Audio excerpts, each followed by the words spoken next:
that require some clarification first.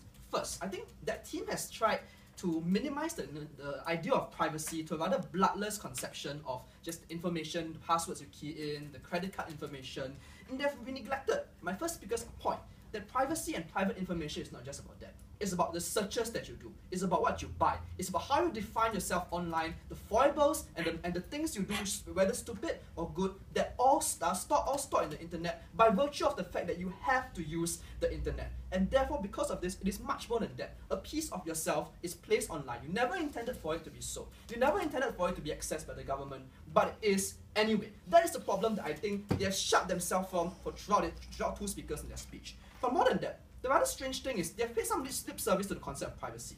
They're saying that if you do not want to sign a contract, if you do not want to sell information, you should have the right to control that information. And yet, on the other hand, in the first speaker's speech, they are okay with almost unfettered government access to internet information to stay accountable to the people, to track crime. So you're not okay with Google stop selling your information, but you're okay with the Chinese government and the NSA accessing your information. There is a contradiction that they need to square their case with. With that in mind, 2 points. Firstly, the overarching idea of protecting privacy, or 3 points. Second, the idea of functionality and why it's important. And third, the relationship between the government and the private sphere. So first and foremost, the overarching idea of protecting privacy. Now, their arguments to our idea that privacy is important and needs to be reappropriated is that we'll just have contracts to make sure that if people don't want to sell their information, all they have to do is not give their consent to sell their information. Like on the first level, we have told you time and time again that this is not enough because that betrays a misunderstanding of how these contracts work. It's not just that they're standard contracts, it's that most companies who want to earn a profit will want to be able to use this information. That is the whole reason they trade of these particular corporations, which means that almost every company will create standard forms that allows them to use this information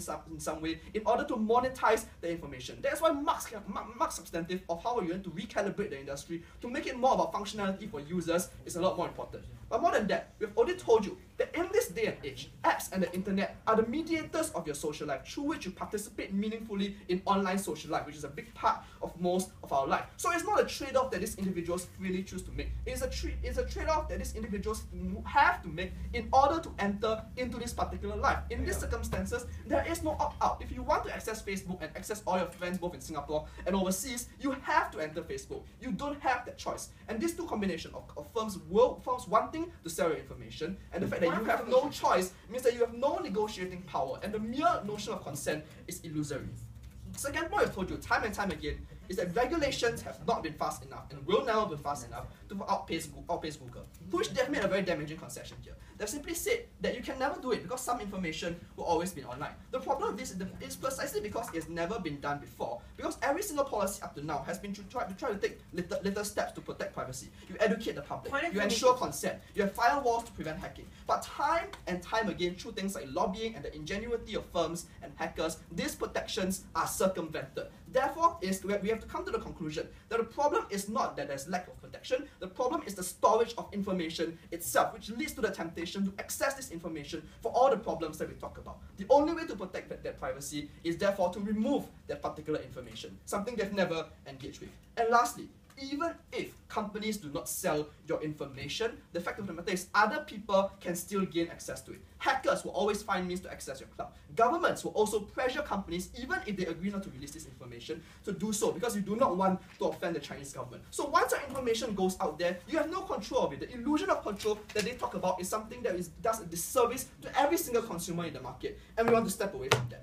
So with that in mind, second argument, functionality. They claim that sometimes people want to use the internet in order to store their information because they might not remember it. Like firstly, the solution to that is better storage devices with more space. But second, and more than that, we have given you alternatives like real-time authentication, whereby they send a password to your device and you access a particular information, whereby no information is stored. We agree that might be slightly more inconvenient for people, but we think that is better than an illusory trade-off whereby you have to give up your information in order to participate in the internet. So yes, we're imposing some inconvenience on consumers, but we think it is worth it if consumers can regain some of their privacy. It's a trade-off we will gladly do. So with that in mind, the last point, and it's a big part of our substantive, the relationship between governments and public sphere. I want to talk more about this because even though they use a one-liner, it is exceedingly important. which is that they say that government requires information in order to be accountable to the people. And therefore, by that logic, governments should have access to your information in order to be accountable, which directly destroys all the argument about how individuals can still protect their privacy. Now, the first problem with that is that big data and the use of mass collection of surveillance has empirically proved to have minimal effect in terms of tracking the biggest crimes. Take for instance the most recent one, the arrest and the arrest of the founder of Silk Road. It wasn't done through the use of mass data. It was done through proper police work, the way it has always been done. For the simple fact that the vast majority of data passes through without anyone of importance actually looking at it, and trends are constantly not spotted. But more than that, we think even if there is some utility to government access to data, the converse and the harms are simply too much for us to make it conscionable. To put it simply, it is not just a democratically elected, benevolent government that accesses your data. In China, for instance, it is the Chinese government accessing the data of dissidents who would rather want their information to be stored as well. In these circumstances, the price you pay for convenience is the blood of the very dissidents that we want to protect. And we think in that circumstance, it is not a worthwhile trade-off. And it is not a worthwhile trade-off. So for these reasons, in terms of the relationship between the government and the private sphere, we need to recalibrate that relationship and not give the government any ability to access this big precious cloud of data that is currently being stored in cyberspace. So now with this three out of the way, the last point we talked about is exceedingly important: the recalibration of the way in which the industry works. We have told you that in the status quo, what investors look out for because they want the most bang for their buck is to look for the industry that can best collect data so they can sell it to consumers. In other words, there is a mismatch. It is not the best apps or the most used apps or the most useful apps that end up getting the most money and making it rich, but it is the apps to which that can get the most private data and store that. What we do is we admit we lead to an increase in prices for apps because consumers can now determine which app is the best for the market through the most time-honored market mechanism, which is the price mechanism. And we think that is better in terms of creating a more consumer-centric industry that is better able to cater to the needs of consumers as well. So on the whole, we admit that there are sacrifices that consumers must make. It might be a bit less convenient. They might need to pay a bit more for apps. But we think in the long run, their privacy is precious and we need to protect it. I'm proud to propose.